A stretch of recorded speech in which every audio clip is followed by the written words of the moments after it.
Hi, everyone. It's Steve Politi from NJ Advanced Media. This week's Rutgers Rant is brought to you by the New Brunswick Development Corporation. A big thank you to our sponsor and to all of our listeners for the continued support. Now let's get to the show. From NJ.com and the Star Ledger, welcome to the Rutgers Rant, your one-stop podcast for the Scarlet Knights. With your host, Steve Politi, and Rutgers insiders Keith Sargent and James Cratch. Let's start shopping. Hello, everybody. Steve Politi from NJ Advanced Media. Welcome back to the Rutgers Rant, our recruiting special, which means while we have James Cratch, as always, with us, we have the man, the myth, the legend, Todrick Hunt, our recruiting expert, joining us for the first time in, way too long, Todrick. Glad to have you in. Yep. It's been a while, man. Good to be with you guys. You know, certainly an exciting time of year where, the team gets some new players and we get a whole new outlook on what they're doing moving forward. So exciting time. Absolutely, yes. And we're heading toward next week is early signing day, or as Greg Shadow now calls it, signing day, because most of the players will sign. We're going to dive into that.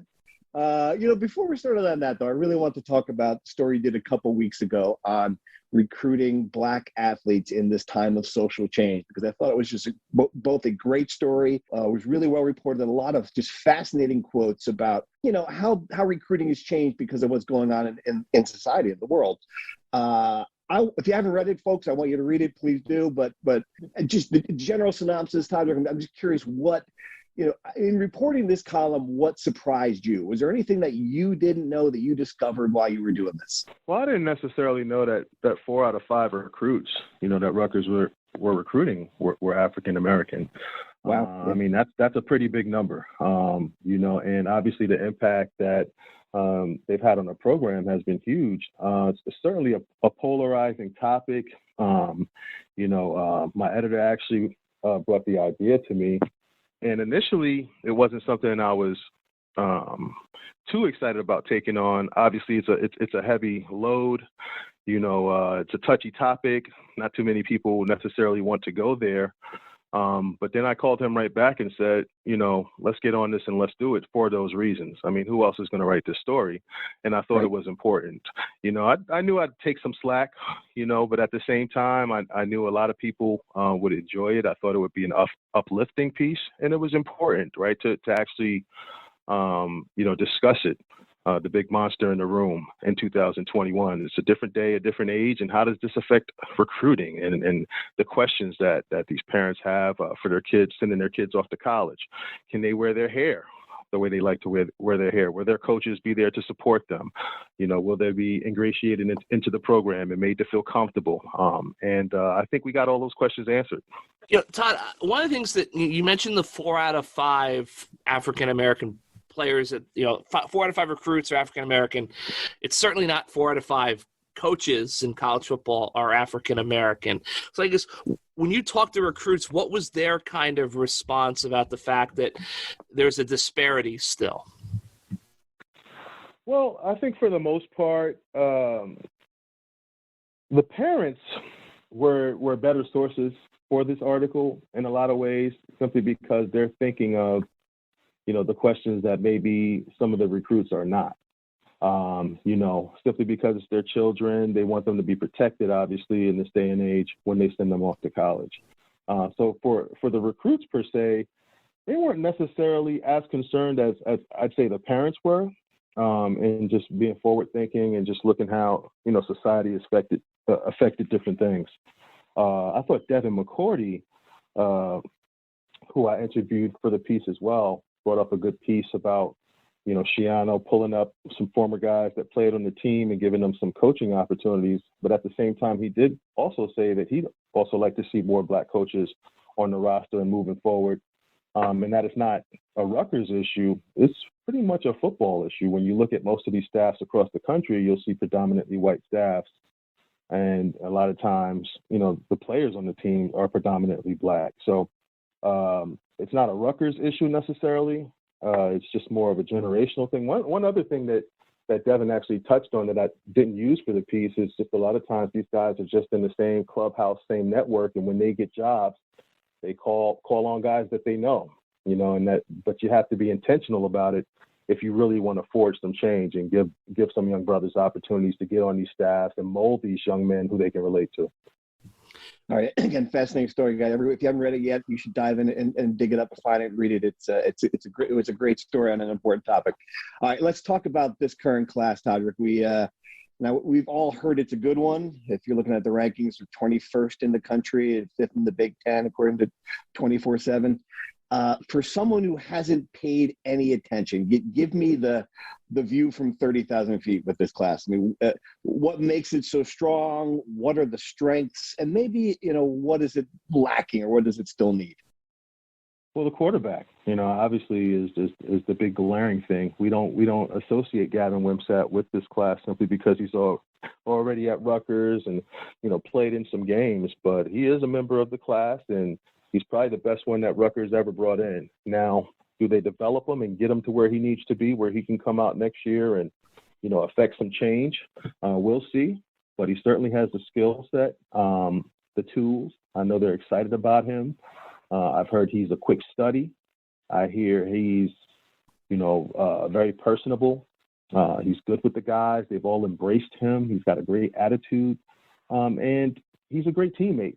So that's how that quarterback room was able to kind of survive, because he didn't bust in the quarterback room like, hey, I'm the guy. He was very humble about the way he went about his business and learning and, learning from Vidral and the other quarterbacks in the room. And I'm excited to see what he can do on the field. But I think the best actual football player in this class may be Moses Walker from Erasmus Hall over there in Brooklyn. He's just a play on Sundays guy.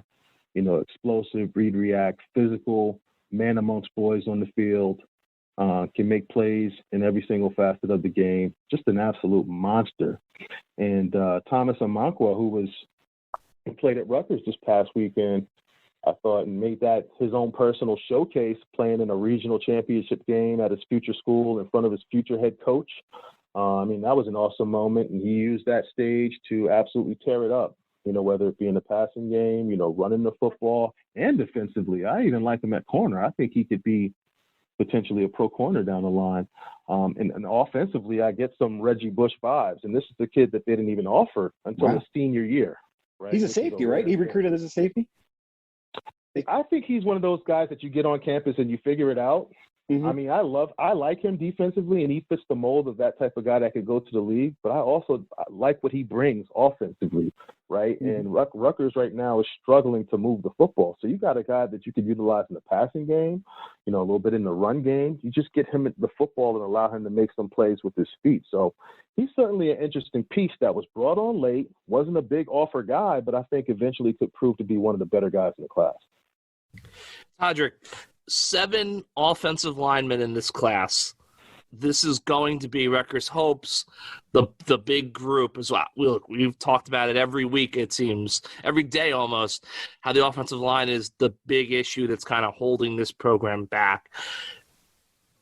Big picture, I want to know what you think about the whole group, but specifically Jacob Allen, top recruit in New Jersey, Hun School kid. What can he do next year? That's the big question I think a lot of fans have. They know it takes a while to develop offensive linemen, but the last 2 years we've seen true freshmen start games for Rutgers on the offensive line. Is Jacob Allen a guy who can step in immediately? Well, we saw back in the Anthony Davis days when they got him on campus, big-time recruit offensive lineman, the way Greg did it was he worked him in at offensive guard first so he could get his feet wet. Right. So when you play guard, you got help on both sides of you. Right. You're playing in a small space. So there is room for error. Right. If you're a big physical kid that can get off the football and create space, a lot of times a coach will take a guy like that, insert him there so he could get used to the physicality of the game. Right. And then eventually, if he's a tackle type, branch outside the tackle where he plays on a little bit more of an island. So I could see potentially Greg getting Jacob involved in a role similar to that. This new kid that they picked up, Dante Chen, he's also an offensive lineman from Cypress Bay, a Jamaican young man that they just added on. And he's actually the lowest ranked recruit in the class, but he's actually similar to Jacob Allen. And I just love the way this kid run blocks. He's a guy that you can put in a tight space and just tell him to move forward and move some bodies around. So And the theme of the class too is these are all big, massive athletes. I mean, the Amir Stinnett kid, I mean, he could end up being a really good right tackle.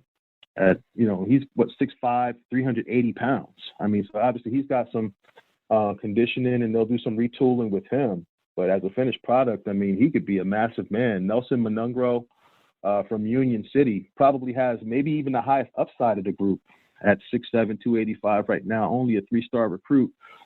Just came to the country from the Dominican Republic a few years ago, so football is a new sport to him. So he's really green, yet and still a Power 5 recruit with huge upside. Joe DeCroce had a lower body injury, played at Don Bosco Prep, transferred back to Northern Valley for his senior year.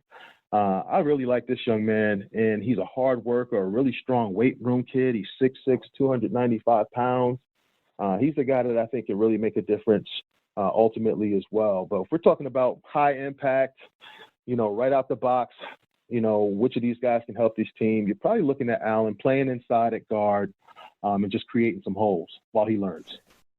All right, so the other position of need, obviously, on this offense is just playmakers. Todrick, if I looked at this class right now, I'm not seeing a lot of guys who who might be able to step in right away. Do you disagree? Obviously Samuel Brown, 4-star running back out of Glenside, Pennsylvania. Marion Brown, the receiver from Florida. I mean, what are you looking from that position, and are there guys there that you think can make an impact? Well, I really like Samuel Brown. I mean, he is just a complete running back, and he looks like those guys that plays on Sunday. He's a humble young man and just a talented offensive player. The thing is, in speaking to his mom for the Black Recruiting Story, at the time, she told me that he would not be signing in December. He was all in with Rutgers, but ultimately she wanted him to get his full high school experience. So I don't know how that affects his ability to potentially play early. Or whether or not she'll change her tune, he'll change his tune. But ultimately, he's the type of player that I could see finding some kind of way to impact Rutgers, especially with Isaiah Pacheco leaving and moving on to the NFL. Right. Marion Brown, another 4-star type receiver out of Florida. Those guys always bring that Florida speed, and when you can run faster than everybody else, you always have a chance to get on the field, obviously. Rashad Rochelle may be the absolute wild card of the bunch, probably the fastest guy in the entire class. Just an absolute jet. Played some quarterback in high school, was more of a dual threat, but athletically he's just one of the most talented players in the entire country. He'll move to wideout at Rutgers and be a piece for Gavin Wimsatt to work with, two guys that know each other from the quarterback circuit, competing at camps, and came into Rutgers with a buddy system. I actually wrote an article on that a few months back as well. So they got a couple guys that you can look to put the ball in their hands and hope that they can produce some things. Thomas Amankwa at the top of my list, just a guy that's absolutely just dominated this past year, 29 touchdowns on the ground, over 2,000 all-purpose yards. So I'm sure they'll be looking to get the hometown kid involved. Todrick, obviously we've talked about Wimsatt a lot, and obviously you've mentioned a couple times. I'm just curious, long-term, like big picture, what do you think about Rutgers quarterback recruiting? I've had this question from a lot of people because they didn't bring a scholarship quarterback in 2021. Obviously, Wimsatt is 2022. I don't believe they've offered a single quarterback in 2023 yet. I know it's going to be hard to get someone to come here with Wimsatt here. And I also think it's going to be kind of heightened the intrigue because obviously Marco Lainez at Hun is going to be one of the top quarterbacks in the state in a while. So I guess, how do you think that's going to work, I guess, for Rutgers and for other schools in the transfer portal era? Do you think we're going to get to a point where you only bring in your big ticket scholarship quarterback once every 3 classes as opposed to 1 a year? That's a good question in the transfer portal era, because these guys, they just don't stick around. They don't stick around anymore, and you really have to sit and think, of the value of having a number of these guys on staff, simply because only one guy can obviously play at a time. The quarterback position has always been a tough one for Rutgers, right? To get that one guy that can really change the game with his arm, with his mind, that can really run the offense, not make a lot of mistakes and get things buzzing. They've never really had that. WMSAT is probably their first opportunity to have that in New Brunswick. I remember when they were recruiting 5-6 guys in this class, and they ultimately always wanted WMSAT. So to get the one that you actually wanted in college football recruiting, especially at the quarterback position, is a huge thing. And they wanted him because he has a huge arm. He's a tremendous athlete. He makes good reads. He's a quick study. And he's also a leader and a kid that other people like. So I think they hit the jackpot there. Now, do they develop him into what he could be? It's up to them to do that. Rutgers has struggled developing guys in the past, and but they haven't had a lump of clay like this one. So it's really exciting to see. I think they've galvanized the class around this young man, and you see him on Twitter retweeting guys, really looking to have guys join him in his fight to make Rutgers a competitive program in the Big Ten. All right, so this is what everyone wants to know now. As we get into next week, what possible additions or signing day surprises are there?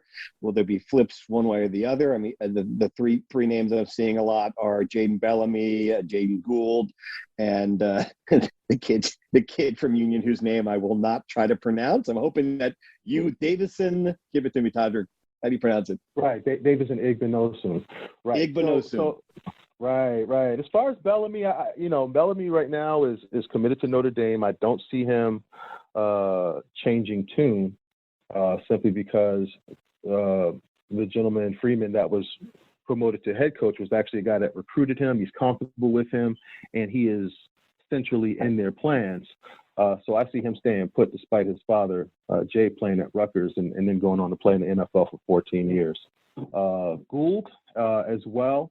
A lot of people are touting Nebraska since he jumped back on the market from USC. It was a coaching, obviously, transition there, and he wasn't prioritizing that transition. Didn't quite feel comfortable there anymore, going all the way across the country. So now he's certainly reevaluating his options. The thing is, Rutgers never – now, I don't want to say never, but towards the end of his recruitment, before he even picked his school, Rutgers didn't recruit him quite as hard as they did initially. And then even after he committed, they didn't recruit him. Whereas, where you have a situation like Davison Igbinosun, when he decommitted, they continued to recruit him. So, the recruiting room will show you who they want by their actions. Right. So I don't see Gould ending up here. I know Nebraska right now is a major player in his recruitment. He's got a ton of other options as well. But I don't see him ending up at Rutgers. And Davison as well. I spoke to him a couple of days ago. He's got his final official visit coming up this weekend to Ole Miss. He's taken 4 others, was committed to Rutgers for a bit before opening up his recruitment. His brother, Desmond, is a Rutgers Scarlet Knight. So it seemed like, Rutgers had a big advantage there, but since he decommitted, around that time and moving forward, it just seems like it's been Ole Miss, even though he's seen some different places. I think the consensus is that's probably where he ends up ultimately after taking this official visit, and he saved it for his last one, which sometimes means something. Right. Yeah. Rutgers needed someone to hire Lane Kiffin to get that kid, I guess. Well, I'll tell you what, the kid just got better and better every single year. And in speaking to him, he was actually just named, they don't call it the Army All-Americans anymore, but they just call it an All-American. But he made one of the 2 major All-American games. And it's well-deserved. I mean, every single year he just got a little bit better, improved. He talked about adding an inch and about 15 pounds of mass going into his final year, and he really just owned it and went out there and did some great things. You see a lot of offensive highlights. It'll be interesting to see how that translates to the defensive side of the ball, which is primarily what he'll be expected to do here at Rutgers. But that athleticism, you certainly can't doubt that young man can ball. All right, so Ty, we're going to dive into true or false now. I don't know if you know the rules here. We're going to go through some topics here, true or false. Then we'll come back at the end and discuss them. You in? Okay, I'm in. Let's do it. All right, let's hit it. Here we go. True or false? Offensive linemen from this recruiting class will start next year. Todrick, you go first. True or false? Did you say 2? One offensive lineman from this recruiting class will start next year. I say true. Cratch? I say true. I will also say true because we have Felter in 2020, Zelinskis in 2021, so keep it rolling. It's got to be true or we're in trouble. True. You got to be able to show, right, when you land top kids that they have an opportunity to get on the field if they work hard. Yep. You know, and you can't have the top. I mean, just in my personal opinion, you don't want to have the top recruit from your state come into your school and somehow not be able to showcase him in a position where you should. Although essentially that transition is usually a lot quicker at the skill positions as opposed to the offensive line. The quicker you are to the line of scrimmage, right, the harder it's supposed to be to make that transition to the next level. So, you know, certainly an uphill climb, but they got some athletic guys that I think can compete and some big physical guys, like I said, that they could just stick inside and create some space. All right, true or false? One defensive player from this recruiting class will start next year. Todrick, what do you think, true or false? One defensive player will start. Some holes at linebacker. I will say, yeah. I mean, I think Moses Walker is just a man amongst boys, and he's a guy that they will find a way to get on the field somewhere. He's just a guy that, like I said, will play on Sundays, plays with his hair on fire. You know, great humble kid. But, man, when you watch him on the football field, it's like watching a college guy out there with high school guys. There's nothing he can't do. So I certainly believe in his ability, and obviously, you know, losing some at the linebacker spot should open up some things for him. All right. We'll go true. Scratch, what do you think? I forgot this is true or false. I'm not good for this game. No, man. There are no rules with recruiting. We know that. Okay. Just making sure. Yeah. I will also say true. A guy who I'm kind of curious about is Kenny Fletcher from Delran. We talked about it. 6 sacks in 9 Big Ten games this year. The pass rush has to be much better in 2022. And I just wonder if a guy like him can flash off the edge. Maybe he gets used in similar way to how they used Muhammad Touré in 2020, and he comes in on third down packages to pin his ears back and eventually works his way into a start. I love that you hit on Kenny Fletcher at Cratch because he's a guy that I was actually probably going to miss on. I absolutely love his ability. I mean, you talk about a 6'4", 235-pound kid. Watch his highlights in the work that he does at receiver. I mean, he's so fluid. I mean, this kid can really, really run, and there's just so many different options on different spaces that they could utilize his ability. You see him in the passing game. Defensively, he can do everything. Turn speed to power. You see the physical hits. You know, he's always adding a little extra onto that. He's got a crazy motor. So certainly, Cratch, he's another guy that I could definitely see impacting Rutgers next year, whether it be on defense, offense at tight end, or special teams. All right, here's another one. True or false? This Rutgers team took a serious hit in the transfer portal since the end of the year. Cratch, you take this one first. Is that true or false? False. False. Todrick, have you been, you're following it? Have they lost enough players for you to be concerned? No, I'd say false. I mean, you know, as far as the quarterback room, we all knew what was going to happen with that anyway. That's what happens everywhere around the country now. You're not playing, you take off and try to find a spot somewhere else to play. And I think, and maybe a couple guys may be a little addition by subtraction.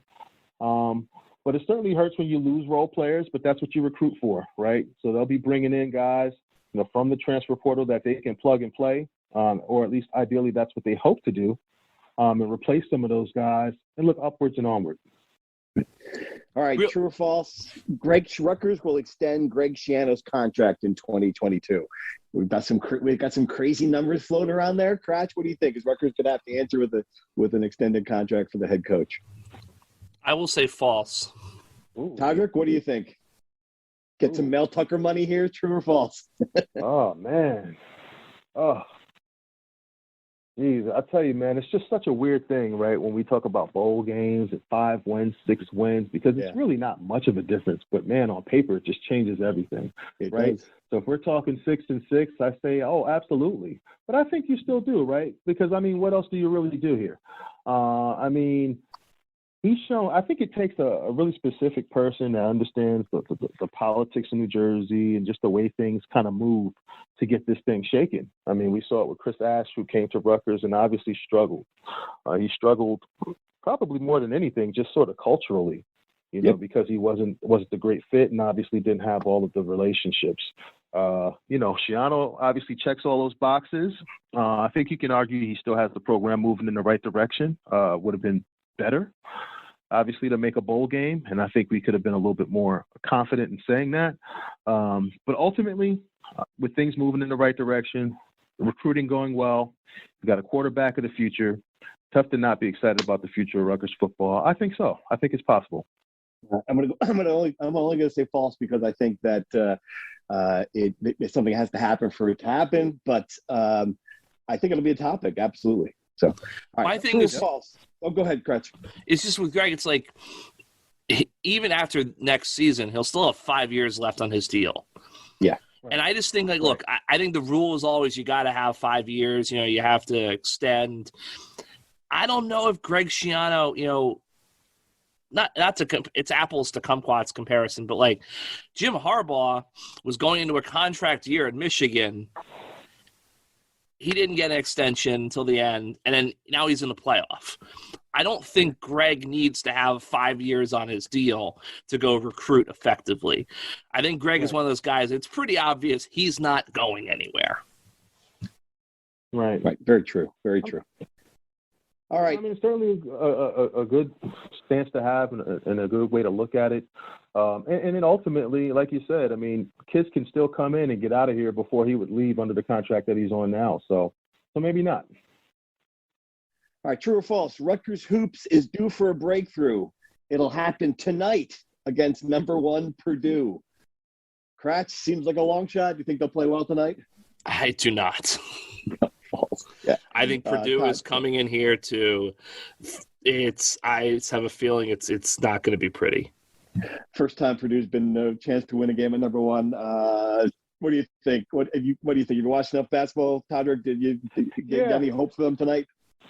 Yeah, I've watched some. I was really excited to see what the program would look like this season after, such an exciting year last year. You hate to sense a bit of a backslide, but there's just too many things. There's too many deficiencies on this team. I can't see them pulling it out tonight. Yeah. Let's just dive into that then. This is as Brian Fonseca wrote, it seems like the season make or break week for this season right now for this team. Purdue tonight, then Seton Hall like 23rd or 22nd on Sunday. Might be this team's last stand. I mean, it's hard to see how they win both, but it's also hard to see how they recover from going 0-2, and then they'll be 4-6. I mean, we've talked a lot about it. We're all surprised where this team is. Kratch, I don't know, maybe we were wrong to be surprised. I mean, looking at it now, those departures seem to be looming pretty big. I mean, when you watch this team against Illinois and they get just absolutely clobbered by a very good Illinois team on the road, it didn't seem like they had a lot. They didn't give you a lot of hope there. Hey, Rutgers Rant listeners, it's Steve Politi from NJ Advance Media. We appreciate you supporting this podcast and the sponsors who help us continue doing it. This week's podcast is brought to you by the New Brunswick Development Corporation. If you listen to this show, you love Rutgers. And if you love Rutgers, you know the positive impact that DevCo has made on the campus and its community. We thank the New Brunswick Development Corporation for its continued support and for helping make this podcast possible. Now back to the show. No, I mean, look, I think in hindsight, our initial instinct was correct. Losing Jacob Young and Miles Johnson, big problem. Mm-hmm. I think that Steve Peichel did his best to promote his group. I think that Steve Peichel, obviously, in the future, undersell, over-deliver. That's a pretty good motto to go on, I think. He oversold and is under-delivering at this point. So, yeah, look, I think in hindsight, we probably should have seen this coming. We should have trusted our gut that losing an elite center and a great guy off the bench who was instant offense, played great defense, going to be a problem. Right. The thing is, even if they go 0-2, They're going to play Central Connecticut and Maine. They should win those games, knock on wood. They should. And then you're 6-6 going into the Big Ten schedule. Maybe you got a chance to fight your way to the NIT, but they've got to get one of the next two. I think that it's unlikely to happen against Purdue. You gotta. I think Seton Hall is the test. Like, if they want to have a season, they've got to rise up and find a way to beat Seton Hall. The Big Ten's not as good as it was last year. Certainly, a lot of weak teams. Nebraska stinks. They play them twice. Penn State stinks. There's still a lot of opportunities to get wins. But remember, this is also a Rutgers team that even in their two tournament teams, they were always good to go out to Penn State or Nebraska and just lose inexplicably on a Wednesday night. It's true. Tommy, did you play? I thought Jacob Young was just is a huge loss just from an energy standpoint. When you look at this team, I mean, he would just bring that fire, off the bench and that defensive intensity, and that's the type of things that other guys feed off, on the hardwood. Guys bending their knees, slapping the hardwood, getting down and dirty, getting on the floor for balls, and just really bringing that attitude. And I feel like some of that is missing from this team, and that's not always so easy to replace, and a guy that brings that and can also play and get you a couple buckets and defend. So, Rutgers, sometimes you exceed expectations so much that they just grow to the point, and then when you're actually on the bandwagon, hyping them up yourself like Pikel did prior to the season, you don't set yourself up for success. Just like Steph Curry going into this game last night, you got all these analysts talking about him, making 16 threes in the game. And it was funny watching him in his interview prior to the game. And, Steph is a really, laid back, cool, humble guy, but he actually said it's a possibility, right? So he heaped all of this pressure on himself to go out there and lay a stinker last night. Sure, he dropped 6, which for anybody else is like a career night. But he had a rough game. So you never want to, oversell as far as expectations, especially when you're the coach of a team. Yeah, absolutely. All right, guys, let's dive into some Rutgers Insider questions. As always, thanks for subscribing. If you're an insider, we've gotten some new people in here this last couple of weeks. It's great. So we ask, obviously, over our tech service for questions for the podcast. And we've got a bunch of them.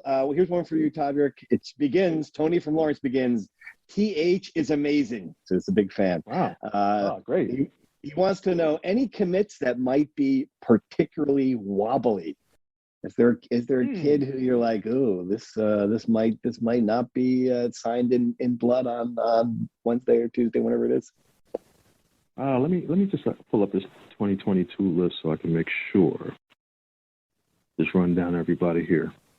It's funny because I think by this point, once they're wobbly, they're almost certainly gone in a lot of ways. I mean, I know there were obviously concerns earlier in the recruitment of Omarion Brown, who's out there in Florida, and it's always tough when you recruit these Florida guys, simply because they get so much traffic out there from all of these different coaches and coaching staff members. But as of right now, I haven't heard anything, recently regarding that, and he's still involved in the class. Shooting down this list here. Yeah, no. I mean, all of these guys would be characterized, as far as I know, as solid right now. One skill position guy I didn't touch on too much was a Rashad Rochelle.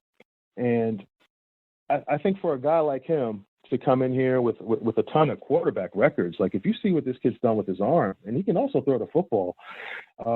We talked a little bit in the past about him potentially having a little two-way game with Winsap and maybe getting to throw some passes in this offense, or some double passes and things of that nature. So that would also be an interesting piece offensively when you talk about young guys potentially competing early next year, as far as those wrinkles and things of that nature. And that's what I like the prior year, not so much this year, but the prior year, and watching Sean Gleason and sort of the way they competed and did anything that it took to win games, right? You never knew what was coming, the trick plays. So I think Rashad Rochelle could fit into that element in that way of helping Rutgers win next year. But you're hoping that Rutgers doesn't have to go to as much of that, in Greg Schiano's third year with the program. Right. We follow up on that, Todd. I'm curious what you thought about the offense this year. We've talked about it ad nauseum, a lot of heat on Gleason. I mean, when you were watching it, as a football guy, what did you think? Oh, I'll tell you, man. I mean, how many times can you throw the ball to the boundary? It's just, there wasn't much of a semblance of a vertical passing game. Threw the ball a lot east or west, probably as much as they threw it vertically. You're going to struggle. You're going to struggle when you can't get vertical in the Big Ten, because that's the way you got to move. And the only way to do it is to get big, strong guys who can compete in the trenches, create space, and win some of those battles up front. It was strange watching Rutgers against Michigan. I thought they really took it to Michigan in the second half of that game along the offensive line. Looked like they found something, really had those guys on their heels, and they were bending guys back, competing with fire. And it seemed like that sort of dissipated, obviously as the season, moved along, and then you end up facing a team like Ohio State that kind of knocked them back down to earth. But that's where it starts, up front, and then getting guys so you can get the ball to create some plays. All right, Kratz, here's a question for you. Curious of the NIL breakdown among all sports at Rutgers, high to low and average for each sport compared to other Big Ten programs. Obviously, there was some big news this week. Maybe you can weave in Gavin Wimsatt has his NIL deal that we all expected. I mean, what do you see out there, generally speaking? Yeah, so obviously there's no set, like, I don't have a hard number to report. I think it's something that it's NIL is like people are kind of making up as they go. I think one of the things that's kind of developing is NIL payments like a private thing or a educational thing. I think there's a couple of lawsuits going on where news outlets are suing the state university, basically saying, because the way NIL works with the NCAA regulations. All right, so I am a baseball player at Rutgers, and I get paid $5,000 by 7-Eleven to have a cardboard cutout of me and my own special sandwich. Let's just go with this. On the River Road, quick check. I have to tell Rutgers. What's on your sandwich, Kratz? It's bacon, it's prosciutto, it's load up all the meats. Nice. Okay, let's go. Fresh. All right. So anyway, I got an NIL deal. It's paying me $5,000. I'm at Rutgers. I have to report to I have to get it approved, and I have to tell Rutgers, hey, I'm getting $5,000 for this. At other schools, it's happening, and people say, okay, like, we should be able to file an open records request to find out how much all of these kids are making. The schools, of course, are saying that you can't. You don't have to turn it over, or some schools are hiring a third party, so the report goes to the third party that goes to them, because obviously you can't Oprah the private third party vendor. So it's becoming a big thing. In some cases, you have people who are running to tell you how much money they're making because it's a recruiting thing. Other places, they're not. From what I understand, I'm talking to people, I would say I think most NIL deals at Rutgers for athletes, the vast majority, are topping out at modest 4 figures. I think that, and probably even less for that. The guy, GoPuff, that like online food service, like those guys were getting like $10. That was just, everyone signed up for that. No one was getting rich off of that. I do think Gavin's going to change a lot of things at Rutgers if he becomes the player everyone believes he's going to become. I think Gavin Wimsatt, these NIL deals, from what I understand, he is the first Rutgers athlete to get serious NIL money. What are we talking? Give me a ballpark figure. Any ideas? I think it's probably like if he stays here for 3-4 years, he's probably gonna. I would think we're getting into the 6-figure range. Oh, all right, good stuff. Yeah, I'll have a Kratz for lunch and some of that. Todrick, what do you think? Hey, I'll tell you, man. The one area that I'm curious to see is just how these guys react to this pressure of basically being, professional athletes playing in college, and especially at the quarterback position, thinking man's position. You're playing against these exotic defenses that start out as one thing and end up as something else. To have a whole nother, subset of things to think about from a business standpoint will certainly prepare these young men for the future. But I'm just really curious to see how he handles this moving forward, because this is also new.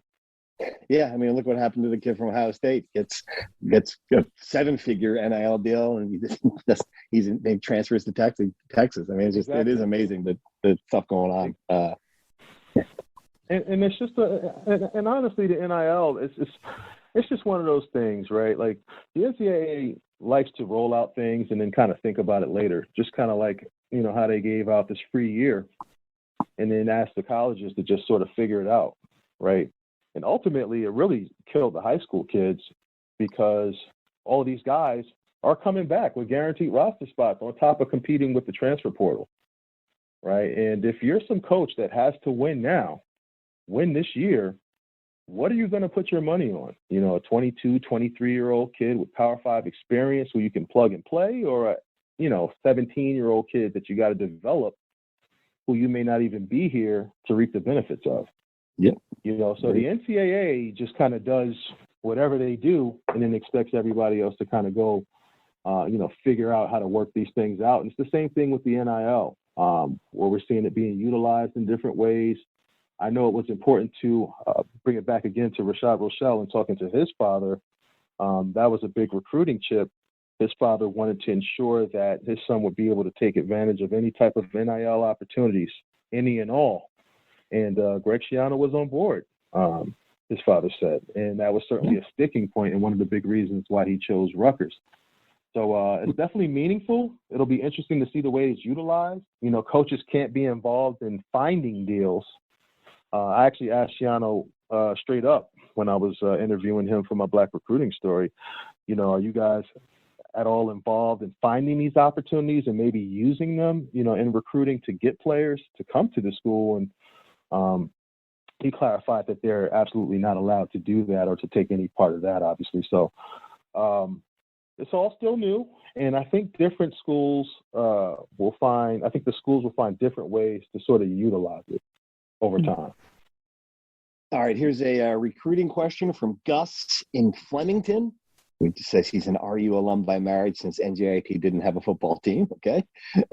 Either did Seton Hall, but Kratz wrote about that today if you want to read a funny story. All right. How many high school players does Rutgers typically recruit over the available number of spots in the class? For example, there are 20 open roster spots for the incoming class. Does Rutgers recruit double that number and hoping half will stick, triple the number? Todd, do you have a sense for that? I mean, how do you handle that when you've got a certain number, but you obviously want to get the best kids at the right positions? Yeah, I mean, that's one of the things I think that Greg has really done well, since he's returned to Rutgers, is just manage the roster. I know when they first came in for that 2020 class, they front-loaded a lot of guys, and there's a lot of different ways to do it. You can gray shirt guys, and a lot of guys come in mid-year, and there's different ways where you could have their scholarship count towards the previous year or the following year. And I think they've done a real good job flipping a roster in a short period of time by sort of mastering, some of those, I guess you'd say loopholes. So typically, I mean, you see a class like the 2020 class, I think that ends up being over like 30 guys or so. But the majority of those guys were like mid-year guys and transfer portal guys. One thing I do think, though, moving forward that, the NCAA should do is probably create a minimum number of high school players that these colleges sort of have to take, simply because these guys are being phased out. You see it now. Most of these guys are dropping at least a level. You see a lot of FBS kids going on to play FCS ball. You see FCS kids not getting scholarships at all, right? Because remember, a lot of those seniors got high school seniors got a free high school year, and you gave all the college kids the ability to come back if they want. And then again, they're competing with the transfer portal that has a couple, 1,000 guys in there. So when you're a 16, 17, 18-year-old kid, you're not looking quite as succulent and attractive, as a guy who's done it, and who's done it elsewhere, who you could just plug and play. So, again, the NCAA has got a lot to figure out, but unfortunately, it seems that they've passed the buck on a lot of these things. All right, question from Donald Forbes, Rutgers legend, coming in. How about that? That's my guy. Yeah, I'm about to say it's a name that I'm sure you know. Thanks for joining us, Donald.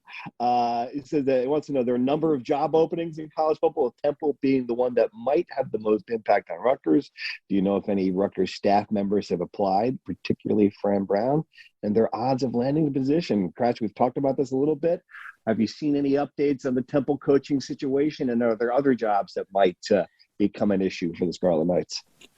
No updates. It's been very, very, very quiet on the Temple head coaching front, which I think is probably attributed to a couple things. One, new AD, new president, so I think that there's not a lot of... Also, it's Temple.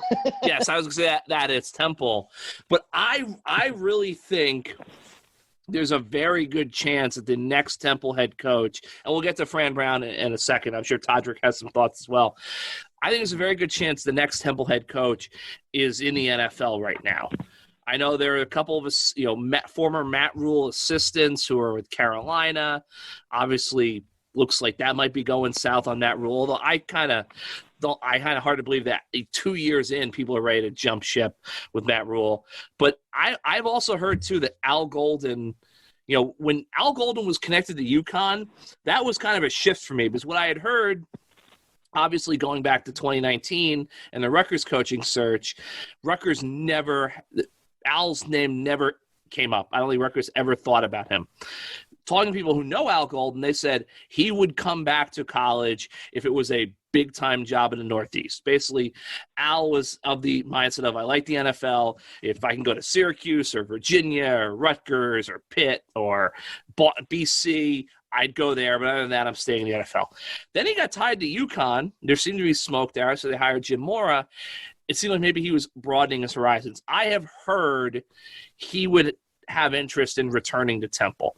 Don't know if Temple has interest in bringing him back. So the fact that it's been so quiet and there's been no news to me leads me to believe there's a very good chance that their future head, either they've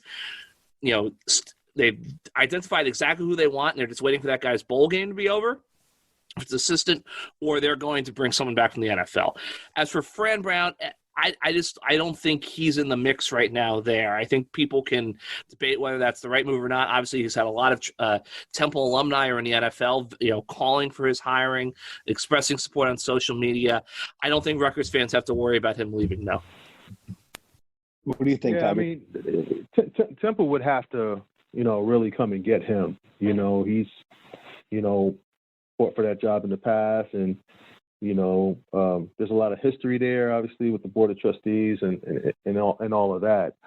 Temple would really have to come and get him and show them that they want him and, sell him pretty hard on it. I don't see him going and fighting for that opportunity. I do know that he's super excited for the challenge here at Rutgers and to continue to improve this program and specifically work with Greg Schiano. I think those two guys have developed a really good relationship where they work off one another, and he is, and I think Greg is doing a lot of, Fran is doing a lot of work here that I think will help him in his pursuit of a head coaching role in the future. And I think he's comfortable in that space right now. The other thing I'd add, too, is obviously there's only 130 FBS head coaching jobs. So, if you get offered one, you kind of got to take one, especially if you've never been a head coach before. Temple is not the job it was, 2-3 years ago. This is not the job. It's one, they're going to be financially strapped because they're going to be paying Rod Carey several $1 million to not be the coach. They're going to have to pay off his assistants, too. Two, they're in the AAC is falling apart. Cincinnati, it's literally Temple and a bunch of teams in Texas, basically. How is Temple going to go into Texas, or how is Temple? Hey, come to Temple, South Jersey kid. You get to go to North Texas every year. That's not going to. I just don't think it's as attractive of a job as it used to be, which I think also plays into the situation. And on top of that, I think the culture there has changed. I know when Fran was there, he was a big part of the lifeblood of that program when it came to recruiting, coaching, and the culture in the locker room. It always seemed like Temple would always get these, good, tough guys, good athletes, but usually they were missing something, right, when it came to, checking all of those boxes, right? But they all had that chip on their shoulders simply because of whatever that one thing that they were missing that didn't allow them to get that Rutgers offer, but allowed them to get that Temple offer, right? That dog, that tough mentality. And when Curry came in, he completely changed the culture there. I know players weren't able to, play music, in certain situations or certain kinds of music. It was just a completely different culture. And that stinginess, that grittiness, that kind of, infused the program throughout those years where they had, off and on success, I think is lost. So it's almost like starting all over again, which makes it a little bit, less of an attractive job in conjunction with obviously the conference that they're playing in. All right, fascinating stuff, gentlemen, on all this. Thanks for all the questions, everyone, from the insiders. If we didn't get to yours this week, try again next week. We promise we'll give it a go. All right, let's. What else do we got here? Tough loss for women's soccer. I watched the game. They really could have, maybe even, I don't know if should have, but certainly could have beaten Florida State. Cratch.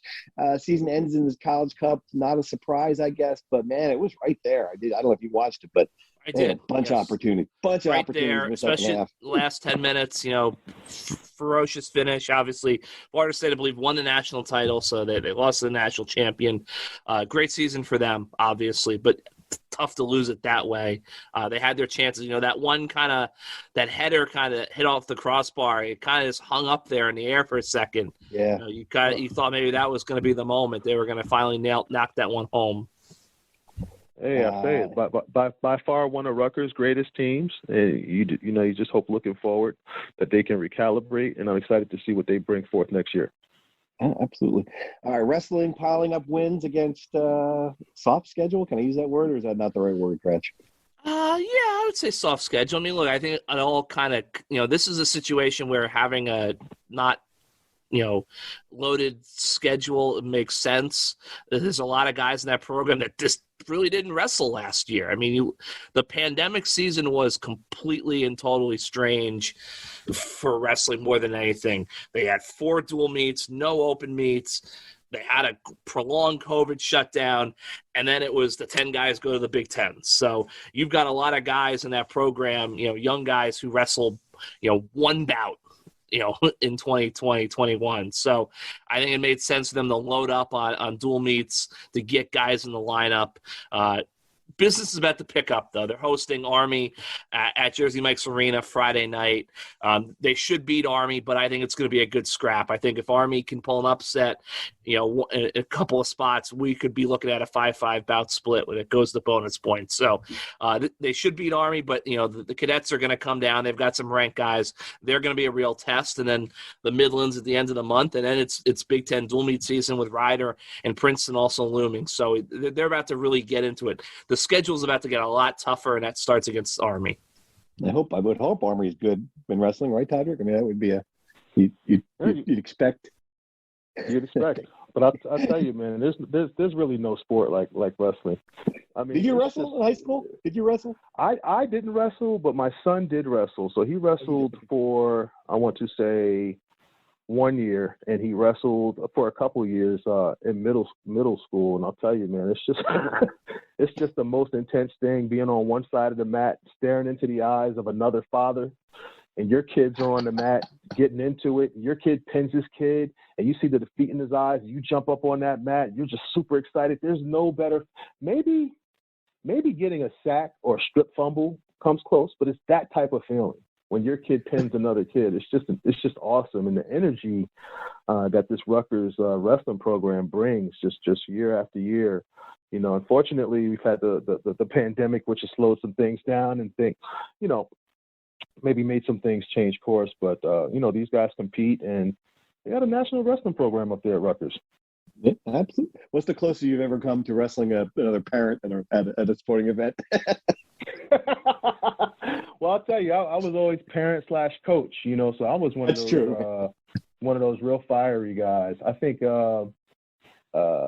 maybe we played Silk City my son's 8th grade year when he was with the Mattawan Huskies. We had a a bunch of top kids in the state on that team, and Sook City's out of Patterson, and they have a really talented team as well. And I'll tell you, with two really good, tough, talented teams meet on the field, there's just really no give.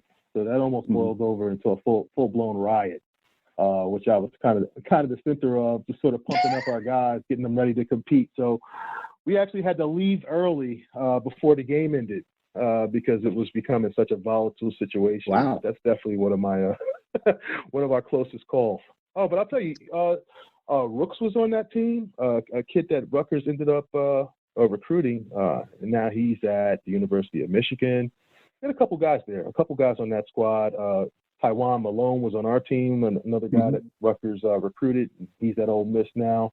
A bunch of names. Oh, Jaden Gould was on that team. Jaden Gould and Jaden Bellamy, two DBs that are also Rutgers legacies who Rutgers recruited. So that was certainly a fun day. Absolutely. All right. Well, look, Todrick, thanks for coming on. We certainly will not wait this long to have you back on. It was great. We really enjoyed your insights. Good luck next week. I know it's your busy week of the year. So enjoy it, and we look forward to reading your stuff. Looking forward to it, guys. It's been my pleasure, and let's go get them. All right, Kratz, I'll sign off for you as well. Thanks for listening, everybody, and we'll be back after a sunny day with some more basketball to talk about soon. Thank you for listening to the Rutgers Rant. To participate in the conversation and receive live updates about the Scarlet Knights directly to your phone, sign up at NJ.com/insider.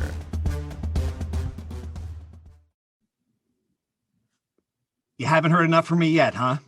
Steve Politi here for one last thank you to this episode's sponsor, New Brunswick Development Corporation, and to listeners like you who make it all the way to the end of the show. We'll see you again soon.